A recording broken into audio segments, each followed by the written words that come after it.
Hello everyone, I am Priyanka Gaur. Welcome back to my channel learning with base. 5000 MCQ series की next class है, तो शुरू करते हैं अपना टॉपिक। यहाँ पर लिस्ट 2 में वर्क दिए गए हैं, मतलब यहाँ पर पोम्स लिखी हैं, तो आपको बताना है ये किस तरीके की पोम है। सबसे पहले है the rape of the lock. ये एक मॉक हेरोइक पोम है एंड ये वर्क अलेक्जेंडर पोप का है। नेक्स्ट पोम है द ट्रैवलर। द ट्रैवलर किस तरीके की पोम है? ये एक डाइडैक्टिक पोम है।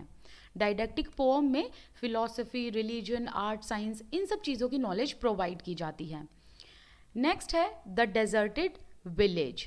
द डेजर्टेड विलेज एक तरीके की पास्टरल एलिजी है। तो यहाँ पर विलेज आ गया तो समझ जाओ कि यहाँ पर रूरल लाइफ की बात की गई है।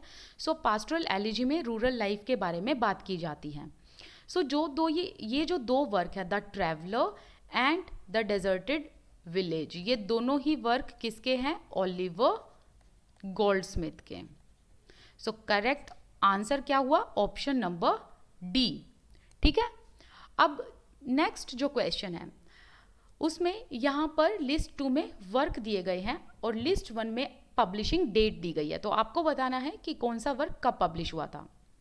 सो सबसे पहला वर्क है गलिवर्स ट्रैवल। गलिवर्स ट्रैवल किसका वर्क है? जोनाथन स्विफ्ट का ये वर्क है। ठीक है, नेक्स्ट है टॉम जोन्स। ये किसका वर्क है? हेनरी फील्डिंग का। नेक्स्ट है रॉबिन्सन क्रूसो। ये किसका वर्क है? डैनियल डेफो का ये वर्क है। तो अब देखो 1719 में कौन सा वर्क आया था? Robinson Crusoe. 1726 में कौन सा वर्क आया था? Gulliver's travel.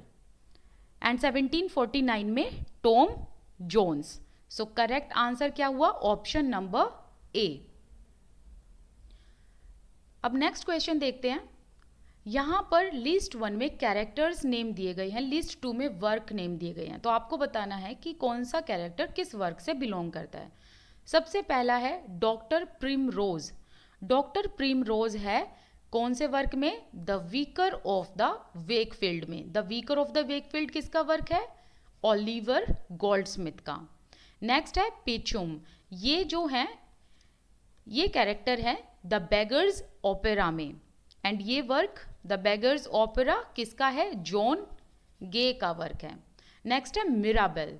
Mirabel the Way of the World का कैरेक्टर है और the Way of the World किसका वर्क है? ये है कॉन्ग्रीव का वर्क।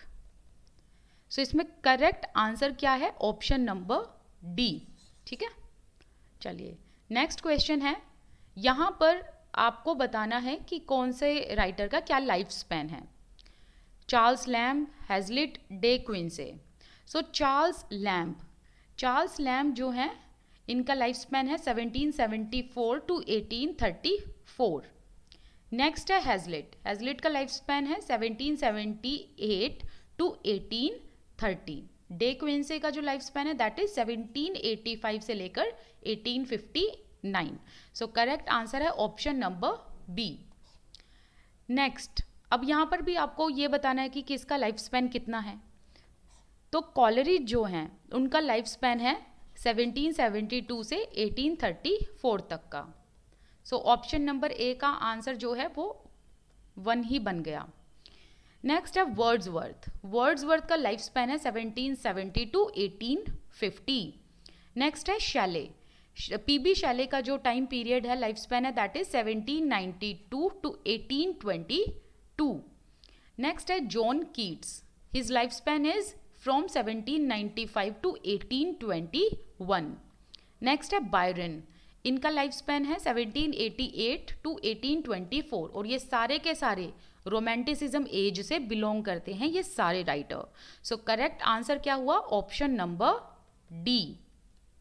ओके, नेक्स्ट क्वेश्चन है reflections on the revolution in France and the proceedings in certain societies in London relative to that event. ये जो पूरा वर्क है ये नेम है, मतलब ये वर्क नेम है और ये एक तरीके का पॉलिटिकल पैम्फलेट है।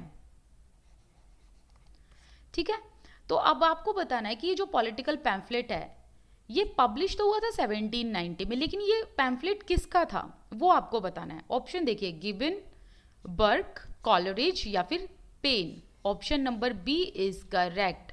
ये वर्क है बर्क का।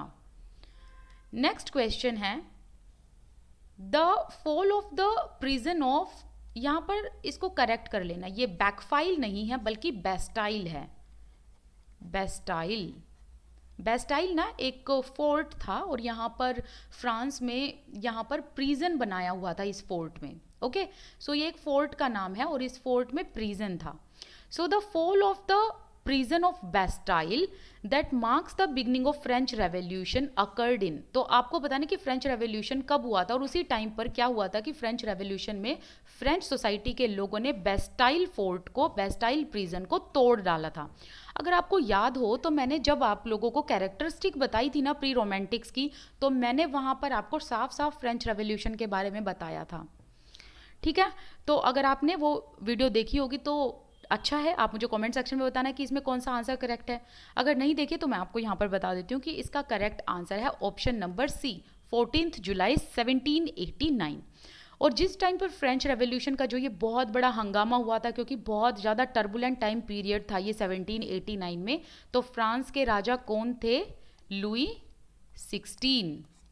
ठीक है, एंड अगर किसी को फ्रेंच रेवोल्यूशन की पूरी स्टोरी पता करनी है तो मुझे बता देना, मैं उसका लिंक दे दूंगी। मैंने उसकी पूरी स्टोरी बना रखी है तो वो मैं आपको प्रोवाइड कर दूंगी, बट मुझे कमेंट सेक्शन में बताना अगर आपको फ्रेंच रेवोल्यूशन पूरा पढ़ना है तो। ओके, नेक्स्ट क्वेश्चन है man is born free but Alice he is everywhere in chains. ये जो फेमस स्टेटमेंट है ये किसकी है? प्लेटो, सॉक्रेट्स, होब्स या फिर Rousseau? Option number D is correct, Rousseau. Rousseau ने कहा था कि जो मैन है they are born free but उनको चेन्स में रखा हुआ है। ये इन्होंने क्यों कहा था? क्योंकि ना देखो ये कहते हैं कि जो मॉडर्न स्टेट्स हैं, जो मॉडर्न सोसाइटी हैं, वो लोगों के बर्थ राइट को, सिविलाइज्ड राइट को छीनती हैं। जैसे कि लोगों का बर्थ राइट क्या है? फ्री विल, मतलब आज़ाद रहना। ठीक है, लेकिन इसको भी बांध दिया जाता है बाय रूल्स एंड रेगुलेशंस और बाय डिक्टेटरशिप। सो इसीलिए रूसो ने ये बात कही थी और फ्रेंच रेवोल्यूशन में इस स्टेटमेंट का बहुत ज़्यादा इम्पैक्ट देखने को मिलता है। नेक्स्ट है who wrote ode to France under the influence of French Revolution. तो फ्रेंच रेवोल्यूशन के इन्फ्लुएंस में ओड टू फ्रांस किसने लिखी? ऑप्शन देखो, कॉलरिज, ब्लेक, शैले या फिर Byron. Option number A is correct, Coleridge. Coleridge ने फ्रेंच रेवोल्यूशन के इन्फ्लुएंस में आकर ओड टू फ्रांस लिखी थी। ओके, चलिए नेक्स्ट क्वेश्चन है in which of his poems Shelley denounces all the forces of tyranny and oppression represented by kings and priests. देखो एक टाइम पीरियड ऐसा था जब किंग्स के पास पूरी कंप्लीट पावर होती थी। किंग राजा होता था और राजा मतलब कहने का है कि कंप्लीट पावर, एब्सोल्यूट मोनार्की थी किसी टाइम पर। सो उस मोनार्की की टिरानी को ब्रेक करने के लिए एंड ऑपरेशन को ब्रेक करने के लिए या उसे डिनाउंस करने के लिए कहते हैं पीबी शैली। लेकिन किस वर्क में कहते हैं वो आपको बताना है। ऑप्शन है अलेस्टर, क्वीन मैब, एडोनिस या फिर the revolt of the Islam. Option number D, the revolt of the Islam. ये वर्क आया था इनका पीबी शैली का 1817 में। नेक्स्ट है ये जो स्टेटमेंट है O wind if winter comes can spring be far behind. तो ये जो फेमस वर्ड है ये किस पोम में कहे थे पीबी शैली ने, वो आपको बताना है। ऑप्शन देखिए, the cloud, ode to west wind, Isabella या फिर द ईव ऑफ सेंट एंगिस। So option number B is correct, ode to west wind. देखो इस लाइन का मतलब क्या है, O wind if winter comes can spring be far behind. यहाँ पर ना जो पीबी शैले हैं वो ऑप्टिमिस्टिक व्यू देते हैं। वो कहते हैं कि जो विंटर है ना, सभी लोग विंटर को डल डिप्रेस्ड सीजन मानते हैं एंड स्प्रिंग को एक vibrant full of life season मानते हैं। बट शैले कहते हैं कि विंटर को इतना डल और डिप्रेस मत मानो, क्योंकि जब चीज़ें डिप्रेस होती हैं, जब चीज़ें डाउन होती है तो उसके बाद समथिंग इज वेटिंग, मतलब कुछ एक अच्छा होने का वेट कर रहा होता है, something better is waiting to come. So he says whenever something is down or depressed, better to come soon, which is spring season after winter. तो ये स्प्रिंग सीजन को कहते हैं कि एक तरफ देखो विंटर जब डिस्ट्रॉय कर देती है सारी चीज़ों को, प्लांट्स को, लीव्स को डिस्ट्रॉय कर देती है, तो फिर उसके बाद क्या आता है, स्प्रिंग आता है। स्प्रिंग एक क्या है, एक प्रिजर्वर है, ये रिप्लेनिश करता है लाइफ को, है ना, ये रिप्लेनिश करता है प्लांट को। ये स्प्रिंग में क्या होता है कि प्लांट्स ग्रो होते हैं। सो यहाँ पर ना जो पीबी शैले हैं वो एक ऑप्टिमिस्टिक व्यू देते हैं। वो कहते हैं कि depressed and down and dull चीज़ों से डरो मत, क्योंकि इनके बाद कुछ बहुत अच्छा होने वाला होता है, जैसे कि विंटर के बाद स्प्रिंग आता है। ओके, सो यहाँ पर हमारा जो आज का टॉपिक है वो कंप्लीट होता है। इसी के साथ साथ आप मेरे साथ टेलीग्राम एंड इंस्टाग्राम, इन दोनों पर मेरे साथ जुड़ सकते हैं। दोनों का लिंक आपको डिस्क्रिप्शन बॉक्स में मिल जाएगा। This is Priyanka Gaur. I wish you all the best, keep learning. Thank you so much for watching this video.